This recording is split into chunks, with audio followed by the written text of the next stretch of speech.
നമസ്കാരം. നാളെ അമാവാസിയും സൂര്യഗ്രഹണവുമാണ്. ഈ വർഷത്തെ ആദ്യ സൂര്യഗ്രഹണം എന്നതാണ് മറ്റൊരു പ്രത്യേകത. കൂടാതെ 150 വർഷങ്ങൾക്ക് ശേഷം വരുന്ന സമ്പൂർണ്ണ സൂര്യഗ്രഹണം കൂടിയാണ് ഇത്.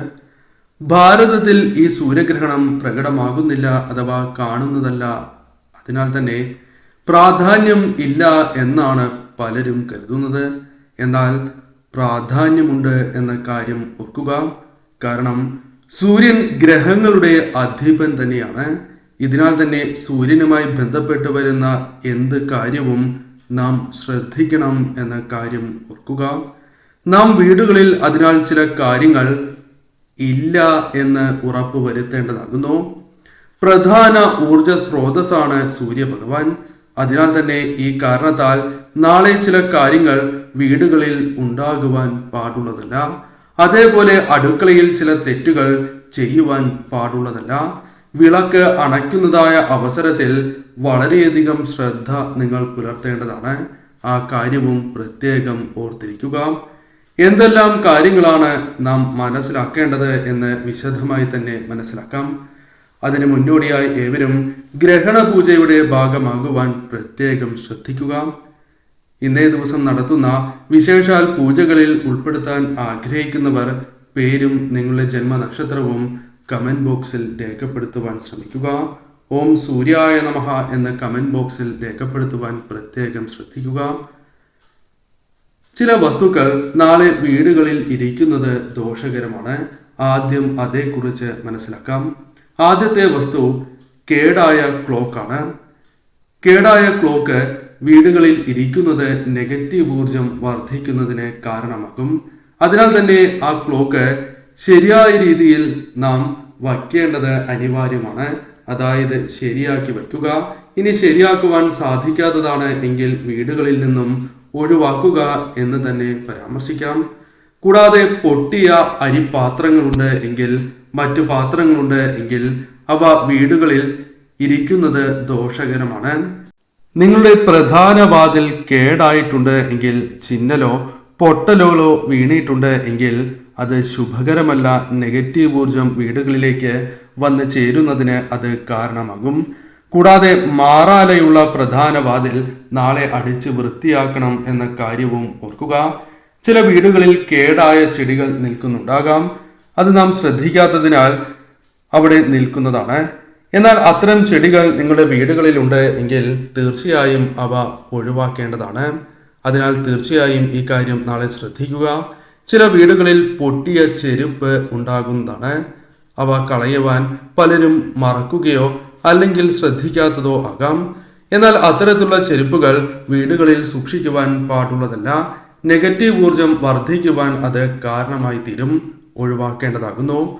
പൊട്ടിയ കണ്ണാടി നിങ്ങളുടെ വീടുകളിലുണ്ട് എങ്കിൽ തീർച്ചയായും അവ ഒഴിവാക്കുക എന്ന കാര്യവും ചെയ്യേണ്ടതാണ്. ചില്ല് പാത്രങ്ങൾ പൊട്ടിയതുണ്ട് എങ്കിൽ അത് വളരെ വലിയ ദോഷമാണ് എന്ന കാര്യം മനസ്സിലാക്കുക. കാരണം നെഗറ്റീവ് ഊർജം ഇരട്ടിക്കുന്നതും രോഗദുരിതങ്ങൾ വന്നു ചേരുന്നതിനും ആയുസ്സിന് വരെ അത് ദോഷം സൃഷ്ടിക്കുന്നതിനും കാരണമായി തീരും. അതിനാൽ ഈ കാര്യവും പ്രത്യേകം ഓർത്തിരിക്കുക. കൂടാതെ പേടിപ്പെടുത്തുന്ന ചിത്രങ്ങൾ ഒരിക്കലും ബെഡ്റൂമിലോ വീടുകളിലോ വയ്ക്കുവാൻ പാടുള്ളതല്ല. ഇത് നാളെ നെഗറ്റീവ് ഊർജം ഇരട്ടിക്കുന്നതിന് കാരണമായി തീരും. അതിനാൽ തീർച്ചയായും ഇത്തരം ചിത്രങ്ങൾ വീടുകളിൽ നിന്നും ഒഴിവാക്കുന്നതാണ് ഏറ്റവും ശുഭകരം. സാധിക്കുന്നവർ ഗണേശ ചിത്രവും ലക്ഷ്മി ചിത്രവും പ്രധാന വാതിലിന് മുകളിലായി തന്നെ സ്ഥാപിക്കുക എന്ന കാര്യം ഓർക്കുക. ഇങ്ങനെ വയ്ക്കുന്നത് പല ദോഷങ്ങളും ജീവിതത്തിലേക്ക് കടന്നു വരുന്നത് തടയുവാനും നെഗറ്റീവ് ഊർജത്തെ പ്രവേശിപ്പിക്കാതിരിക്കുവാനും. അതിനാൽ ഈ പരാമർശിച്ചതായ വസ്തുക്കൾ നിങ്ങളുടെ വീടുകളിലുണ്ട് എങ്കിൽ ഒഴിവാക്കുക എന്ന കാര്യമാണ് ചെയ്യേണ്ടത്. ഇനി രണ്ടാമത്തെ ഭാഗത്തേക്ക് കടക്കുകയാണ് എങ്കിൽ അടുക്കളയുമായി ബന്ധപ്പെട്ടാണ് പരാമർശിക്കാനായി പോകുന്നത്. സൂര്യൻ ഭൂമിയുടെ പ്രധാന ഊർജ സ്രോതസ്സാണ്. ഇതേപോലെ തന്നെ ഒരു കുടുംബത്തിന്റെ പ്രധാന ഊർജ സ്രോതസ് തന്നെയാണ് അടുക്കള. ആ കാര്യം ഏവർക്കും അറിയാം. ഗ്രഹണ സമയം. അതിനാൽ അടുക്കളയിൽ ചില കാര്യങ്ങൾ ഒരിക്കലും നാം ചെയ്യുവാൻ പാടുള്ളതല്ല. അത് ആയുസ്സിന് അതീവ ദോഷകരമായ കാര്യമാകുന്നു. ഏതെല്ലാം കാര്യങ്ങളാണ് അത് ഏതെല്ലാം കാര്യങ്ങൾ ചെയ്യാൻ പാടില്ല എന്ന് വിശദമായി തന്നെ മനസ്സിലാക്കാം. ആദ്യത്തേതായ കാര്യം, നോൺ വെജ് ആഹാരങ്ങൾ പാടില്ല, പാചകം ചെയ്യുവാൻ പാടില്ല എന്ന കാര്യമാണ്. അടുക്കളയിൽ ഇരിക്കുന്നത് അത്ര ശുഭകരമല്ല. പലപ്പോഴും വീടുകളിൽ ബാക്കി വന്ന ആഹാരം പലരും സൂക്ഷിക്കുകയും പിന്നീട് സൗകര്യം പോലെ കളയുകയും ചെയ്യുന്നതാണ്. എന്നാൽ അത്തരത്തിൽ ചെയ്യുവാൻ പാടുള്ളതല്ല. ബാക്കി വന്ന ആഹാരം തീർച്ചയായും വളരെ വേഗം തന്നെ ഒഴിവാക്കേണ്ടതാകുന്നു. ഈ കാര്യം നിങ്ങൾ പ്രത്യേകം ശ്രദ്ധിക്കേണ്ടതാണ്. വീടുകളിൽ ജലം, അതേപോലെ തന്നെ അരിപാത്രങ്ങൾ എന്നിവ തീർച്ചയായും മൂടി വയ്ക്കേണ്ടത് അനിവാര്യം തന്നെയാണ്. ആ കാര്യം പ്രത്യേകം ശ്രദ്ധിക്കുക. ഉപ്പുപാത്രം അടുപ്പിന്റെ വലതുവശത്തായി തന്നെ സൂക്ഷിക്കുവാൻ പ്രത്യേകം ശ്രദ്ധിക്കേണ്ടതാകുന്നു. മാറാല പാടുള്ളതല്ല. അടുക്കളയിൽ മാറാല വരുന്നത് ലക്ഷ്മി കോപത്തിന് കാരണമാകും. അതിനാൽ തീർച്ചയായും മാറാല അടിച്ച് വൃത്തിയാക്കേണ്ടതാകുന്നു. പൊട്ടിയ പാത്രത്തിൽ ആഹാരം സൂക്ഷിക്കുവാൻ പാടുള്ളതല്ല. അടുക്കളയിൽ വയ്ക്കാൻ പോലും പാടുള്ളതല്ല. അത് ദോഷകരമാണ്. അതിനാൽ തീർച്ചയായും പൊട്ടിയ പാത്രങ്ങൾ പ്രത്യേകിച്ചും ആഹാരം സൂക്ഷിക്കാതിരിക്കുകയും, കൂടാതെ മുടി ആഹാരത്തിൽ വീണിട്ടുണ്ട് എങ്കിൽ നാം ശ്രദ്ധിക്കേണ്ടതാകുന്നു. അത് ശുഭകരമല്ല എന്ന കാര്യം ഓർക്കേണ്ടതായിട്ടുണ്ട്. അവ ഒരു കാരണവശാലും അടുക്കളയിൽ ഗ്രഹണ സമയം പാടുള്ളതല്ല. ആ കാര്യം നിങ്ങൾ പ്രത്യേകം ഓർക്കുക. അതിശക്തിയാർന്ന നെഗറ്റീവ് ശക്തികൾ വീട്ടിലേക്ക് കടക്കുന്നതിന് കാരണമാകും ഈ തെറ്റുകൾ.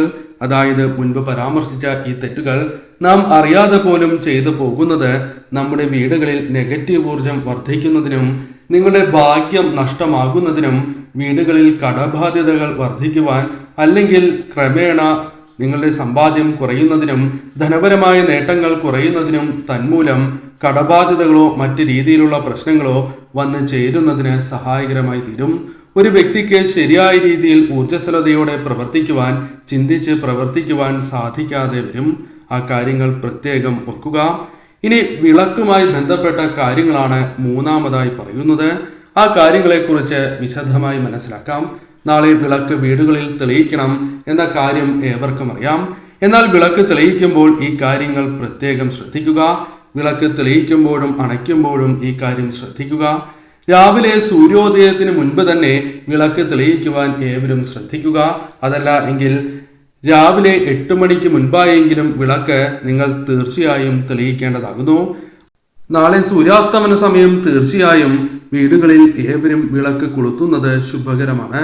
എന്നാൽ രാവിലെ വിളക്ക് തെളിയിക്കുന്നതായ അവസരത്തിൽ സൂര്യഭഗവാനെ മനസ്സിൽ ധ്യാനിച്ചുകൊണ്ട് ഓം സൂര്യായ നമഃ എന്നും ഓം ആദിത്യായ നമഃ എന്നും, അതായത് ഓം സൂര്യായ നമഃ, ഓം ആദിത്യായ നമഃ എന്ന് പറയുന്നത്, ജപിക്കുന്നത് ഉത്തമം തന്നെയാകുന്നു.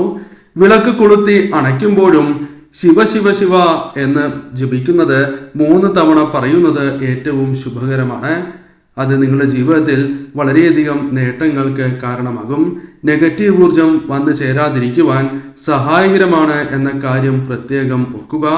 വൈകുന്നേരം വിളക്ക് തെളിയിക്കുന്നതായ അവസരത്തിൽ ഹരേ രാമ ഹരേ രാമ ഹരേ രാമ എന്ന് 3 തവണ പറഞ്ഞുകൊണ്ട് വിളക്ക് കൊളുത്തുക. അണയ്ക്കുന്നതായ അവസരത്തിൽ ശിവ ശിവ ശിവ എന്ന് 3 തവണ പറയുന്നതും ഏറ്റവും ശുഭകരമാണ്. അണയ്ക്കുന്നതായ സമയത്താണ് ഇപ്രകാരം പറയേണ്ടത്. ഇത് പ്രത്യേകം ശ്രദ്ധിക്കേണ്ടതാകുന്നു. സന്ധ്യയ്ക്ക് വിളക്ക് അണച്ചതിന് ശേഷം പിന്നീട് പൂജാമുറി തുറക്കുവാൻ പാടുള്ളതല്ല. അപ്പോൾ തന്നെ പൂജാമുറി അടയ്ക്കുക എന്ന കാര്യമാണ് ചെയ്യേണ്ടത്. ശേഷം പൂജാമുറി അടുത്ത ദിവസം ഗ്രഹണം കഴിഞ്ഞതിന് ശേഷം മാത്രമേ തുറക്കാവൂ. ഈ കാര്യം പ്രത്യേകം ഏവരും ഓർത്തിരിക്കുക. ആരും പൂജാമുറിയിൽ ഈ സമയം പ്രവേശിക്കുവാൻ പാടുള്ളതല്ല. ഇത് പ്രത്യേകം ശ്രദ്ധിക്കുക. കൂടാതെ നാളത്തെ ഈ സമയം വളരെ ശ്രദ്ധയോടെ നിങ്ങൾ നോക്കേണ്ടതാകുന്നു. 10:10, അതായത് രാത്രി 10:10 വളരെയധികം പ്രാധാന്യമുണ്ട്.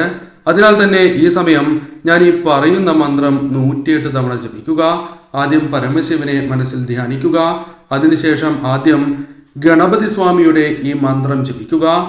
ഓം ഗം ഗണപതയേ നമഃ, ഓം ഗം ഗണപതയേ നമഃ എന്ന ഈ മന്ത്രം 108 തവണ ജപിക്കുക. ശേഷം ഓം ഹ്രീം നമഃശിവായ എന്ന ഈ മന്ത്രം ജപിക്കുക. ഓം ഹ്രീം നമഃശിവായ എന്ന ഈ മന്ത്രം 108 തവണ നിങ്ങൾ ജപിക്കുക. ഇപ്രകാരം ജപിക്കുന്നത് അതീവ ശുഭകരമാണ്. ഇതിനുശേഷം തീർച്ചയായും നിങ്ങൾക്ക് കിടക്കാവുന്നതാണ്. ഇതിനുശേഷം ഉറങ്ങേണ്ട വ്യക്തികൾക്ക്, കുട്ടികൾക്കും അസുഖബാധിതരായ വ്യക്തികൾക്കും അതേപോലെ തന്നെ ഗർഭിണികളായ സ്ത്രീകൾക്കും ആരോഗ്യം ഇല്ലാത്തതായ വ്യക്തികൾക്കും ഈ സമയം ഉറങ്ങാവുന്നതാണ്. ഉറങ്ങുന്നതായ അവസരത്തിൽ തീർച്ചയായും ബെഡ്റൂമിൽ ഒരു ചില്ല് പാത്രത്തിൽ അല്ലെങ്കിൽ ചില്ല് ബൗളിൽ ഉപ്പും അതോടൊപ്പം തന്നെ ഒരു ഏലക്ക കൂടി ഇട്ട് വയ്ക്കുന്നത് ഏറ്റവും ശുഭകരമാണ്. ഇപ്രകാരം വയ്ക്കുന്നതിലൂടെ നെഗറ്റീവ് ഊർജത്തെ ഒഴിവാക്കുവാൻ നിങ്ങൾക്ക് സാധിക്കും എന്ന കാര്യം ഓർക്കുക. ഗ്രഹണശേഷം ഈ ഏലക്ക കളയുകയും ഉപ്പ് ജലത്തിൽ അലിയിച്ച് കളയാവുന്നതാണ്. എന്നാൽ ഉറങ്ങാതിരിക്കുന്നവരാണ് നിങ്ങൾ എങ്കിൽ തീർച്ചയായും ഞാൻ ഈ പറയുന്ന മന്ത്രം നിങ്ങൾ ജപിക്കുന്നത് ഉത്തമമാകുന്നു. ആ മന്ത്രം ഇപ്രകാരമാണ്: ഓം ത്രയംബകം യജാമഹേ സുഗന്ധിം പുഷ്ടിവർദ്ധനം ഉർവാരികമോ ബന്ധനാഥ് മൃത്യോർമുക്ഷിയമാമൃതാത് എന്നാകുന്നു. ഇത് മഹാമൃത്യുഞ്ജയ മന്ത്രമാണ്. പരമശിവന്റെ ഏറ്റവും വിശേഷപ്പെട്ടതായ മന്ത്രം. ഈ മന്ത്രം സാധിക്കുന്നതായ അവസരങ്ങളിൽ എല്ലാം തന്നെ ജപിച്ചു കൊണ്ടിരിക്കുക. ഈ മന്ത്രം ജപിക്കുന്നതിലൂടെ, നിത്യവും ജപിക്കുന്നതിലൂടെ ആയുസ് പോലും ഇരട്ടിക്കും എന്നാണ് പറയുക. ജീവിതത്തിൽ അത്ഭുതകരമായ മാറ്റങ്ങൾ തന്നെ സംഭവിക്കും. ഭഗവാന്റെ ഏറ്റവും വിശേഷപ്പെട്ടതായ മന്ത്രമാണ്. നിത്യവും 108 തവണ ജപിക്കുവാൻ ഏവരും പ്രത്യേകം ശ്രദ്ധിക്കുക. ശുദ്ധിയോടെ തന്നെ ഈ മന്ത്രം ജപിക്കണം എന്ന കാര്യവും ഓർക്കുക. നിത്യവും ഒരേ സമയം ഒരേ സ്ഥലത്തിരുന്ന് തന്നെ ജപിക്കുവാനും പ്രത്യേകം ഓർക്കേണ്ടതാകുന്നു. ഈ കാര്യങ്ങളാണ് പ്രധാനമായും ശ്രദ്ധിക്കാനുള്ളത്. ഏവർക്കും ശുഭകരമായ ദിവസങ്ങൾ വന്ന് ഭവിക്കട്ടെ എന്ന് ഞാൻ പ്രാർത്ഥിക്കുന്നു.